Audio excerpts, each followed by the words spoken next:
આપણે 1 મહિનાનું કમ્પ્લીટ જીરું થઈ ગયું અને 2 પાણી ને ત્રીજું પાણી અમે પાવા જઈ છીએ એટલે અમે થોડુંક આપણે ઉરિયા દઈ દઈ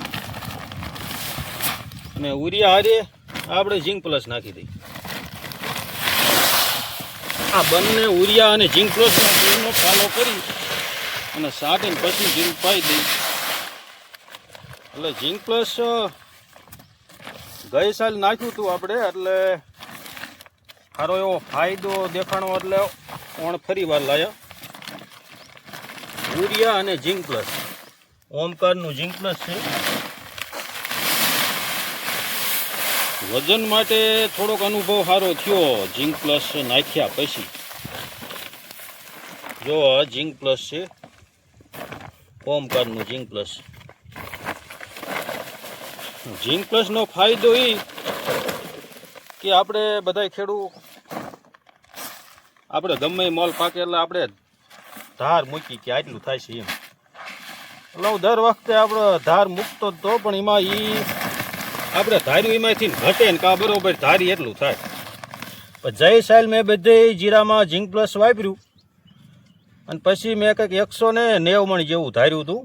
પછી જ્યારે જોખ્યું ને ત્યારે 212 મણ થયું. એટલે મને એવું લાગ્યું કે ઝીંક પ્લસે કામ આપ્યું છે. વજનમાં છોડવામાં બધી રીતે થોડુંક સારું કામ દેખાણું. એટલે આપણે ઝીંક પ્લસનો આ વર્ષે પણ ઉપયોગ કરી લેવો છે. વીઘે 5 કિલો નાખવાનું થાય. થોડુંક મોંઘું પડે છે પણ એનો વળતર મળી જાય.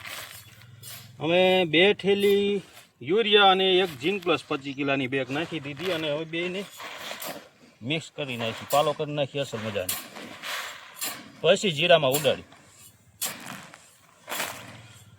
એટલે ઝીંક પ્લસના ફાયદા છે એટલે આપણે યુરિયા ભેગું નાખ્યું અને 1 વખત પાવાનું થાય. ઝીંક પ્લસ 1 વખત નાખી દો એટલે હાલે. પછી કોઈ જરૂર નહીં. જેમ વહેલું રખાય એમ સારું. આ વખતે મહિનાનું જીરું થયું અને ઝીંક પ્લસ નાખી દે એટલે લાંબા સમય સુધી કામ આપે.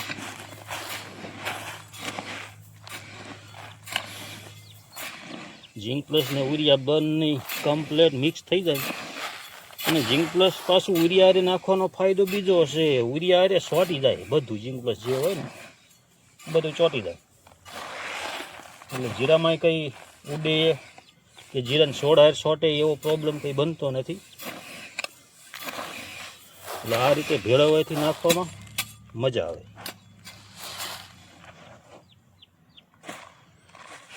હજી મહિનાનું જીરું નાનું છે એટલે આપણે યુરિયા ઉપરથી છાંટી એટલે હાલ છે. કોઈક છોડવામાં સોયટું રહેશે પણ નાનું એટલે પાણી આવશે એટલે બધું ખરી જશે, ચોગી જશે એમને.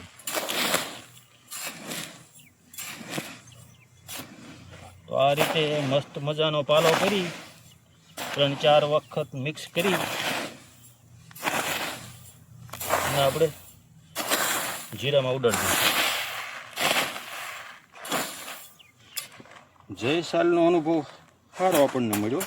એટલે આ વખતે ઝીંક પ્લસ નાખીને જ મિક્સ કરીને જ જીરામાં ઉડાડવું અને પછી ઉપરથી પિયત આપી દઈએ. હું બતાવીશ તમને હમણાં જીરું. જો આપણે ઝીંક ને ઉરિયા બી મિક્સ કરી અને પછી વળી પાછું આપણે થેલીમાં ભરી લીધું એટલે બહુ એરે નહીં. અને આ પાછું ઝીંક ને ઉરિયા બે મિક્સ થાય ને એટલે પાણી મૂકે અને થઈ જાય લોંદા જેવું. એટલે એના કરતાં પછી મિક્સ કરીને તરત થેલીમાં ભરી દઈ ને એટલે નથી યારતું. પછી એવું ને એવું રહી જાય, ખુલ્લું રહી જાય એટલે યારે. અને આને પછી રાત ના જવા દેતા નક પાછો લોંદો થઈ જાય. મિક્સ કરી અને તરત જ જેમાં આપણે નાખવું હોય છાંટવું હોય એમાં છાંટી દેવાનું. તો આ હતો મારો અનુભવ ને તમારી પાસે આથી સારો અનુભવ હોય તો અવશ્ય કોમેન્ટ કરવા વિનંતી.